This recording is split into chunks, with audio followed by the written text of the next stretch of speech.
Hey everyone, welcome back to my channel. In today's video, I'm talking about top 10 interview tips, which are succinct, short, clear, and practical. Let's start. Tip number 1 is invest the time in building a professional and succinct CV. The biggest mistake that I see that candidates today make is they spend hours and have pages and pages and pages of information in their CV. No hiring manager or HR is actually interested in reading that. The biggest and the most important thing that hiring managers are looking for is how do you meet the requirements of the job specification, and why should they select you over and above everyone else that has applied for the job. My recommendation is your CV should not be more than 2 pages long, should highlight your strengths and some of the achievements of your past experience. They should highlight your education, and they should very briefly at the top provide a summary of your overall experience and your basic information like your contact details, email, etc. Not more than that, trust me. Tip number 2 is prepare for common interview questions. Now, the most common question is tell me about yourself. And whenever you ask candidates this question, they will give you their entire life history and spend almost 10 minutes of the 1 hour normally set for an interview in telling you about themselves. And this is, I think, one of the biggest mistakes that candidates make, because again, to the first point that I made, the interviewer is very interested in knowing why he or she should hire you for this role. So you first of all need to prepare very well for the role. You need to understand the job description very well, and then you need to tailor your answer around the job description. Number 3 is research about your company.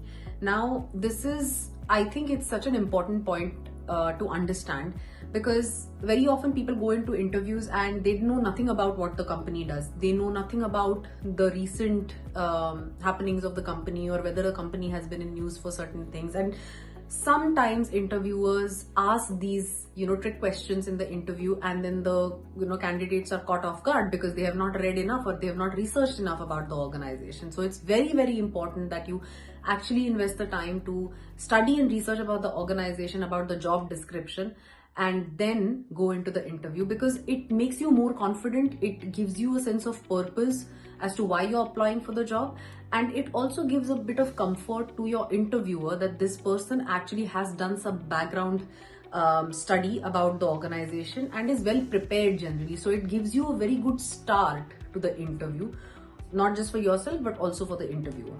Tip number 4 is use the STAR method. Now, STAR method is very common for asking experience-based questions and also answering experience-based questions. STAR stands for situation, task, action, and result. Okay, so normally people will ask you questions about, tell me, like, for example, a challenging situation that you faced at your workplace and how did you overcome it. So whenever you start answering that question or building an answer for the question, you have to think about the STAR method. So think of that situation, think of the task that you were faced with, think of the actions that you took to achieve that task or overcome that challenge, and think of the result that you got as a result of taking those actions. Okay, and that is how you should build your story. That is how you should build your narrative in order to answer experience-based questions. Tip number 5 is dress professionally. Now, you might think that this is a very obvious point, but I cannot give you enough examples of how unprofessionally people dress for interviews, and for interviews with very, very large organizations. So you have to take every interview very seriously, and you have to dress very professionally, very formally. And I'm not saying that for every interview you should go with a tie and a suit and a jacket, but you have to dress appropriately for an interview. You cannot rock up in a t-shirt and a jean for an interview, or like a summer dress for an interview. It's just not appropriate. Tip number 6 is, especially if your interview is virtual or online, you need to obviously dress professionally, but you also need to always log in from your computer. Now, I was interviewing a candidate who logged in to the interview via his phone. Now, I understand that there can be sometimes technological challenges or lack of resources for you to be able to access a laptop. In that case, I would actually request every candidate to prepare in advance so that they can secure a computer screen or a laptop where you can sit comfortably and you can appear for your interview. Because when you log in through a phone or a screen where you are not properly visible, or you're constantly shaking and moving, it becomes very distracting for the interviewer to actually take your interview properly, and it actually plays to your disadvantage because the interviewer is constantly distracted with the constant movement in the lens. So it's a very, very important tip.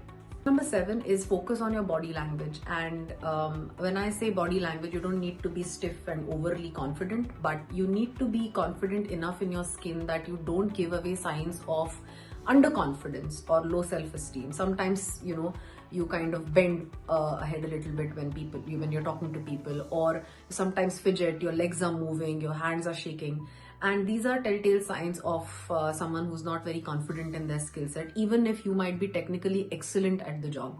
So my suggestion and recommendation is you have to always sit upright. You have to look into the eyes of the interviewer. You have to keep on nodding and smiling and engaging actively. Sometimes hand gestures can work to your advantage, not overly moving your hands, but sometimes they can kind of make you seem more engaging, and I feel like that kind of works to the interviewee's advantage at times. Whenever you sit like this, or you're you're looking here and there, or you're constantly drinking water, it kind of shows the interviewer that you're either underprepared or you don't have a very high self-confidence. Tip number 8 is be honest and not perfect. Now, the biggest mistake that candidates make whenever they go for an interview, or before they go for an interview, and that is why my first step was to invest in writing a good resume, is because very often they write stories, and sometimes factually incorrect stories in their CV, and normally they get caught during the interview process, especially if the interviewer is smart and know that interviewees sometimes make these kind of common mistakes.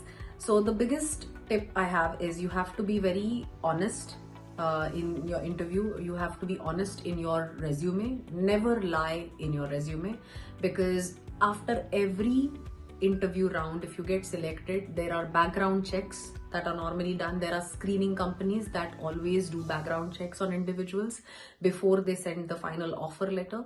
And if you have lied in the CV, or if you have not been entirely truthful, then not only are you never going to end up getting that specific job, but you will be most likely blacklisted from that organization, and it will obviously largely impact your credibility.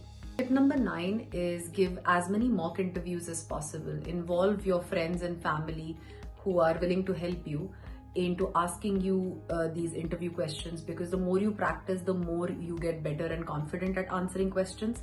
And also, depending on the type of organization you're applying to or the role that you're applying for, you can get number of resources on the internet today with a list of mock interview questions. So for example, for some consulting firms, there are specific type of questions that these consulting firms ask, or Big Four firms ask, depending on whether you're applying for an audit role or a non-audit role.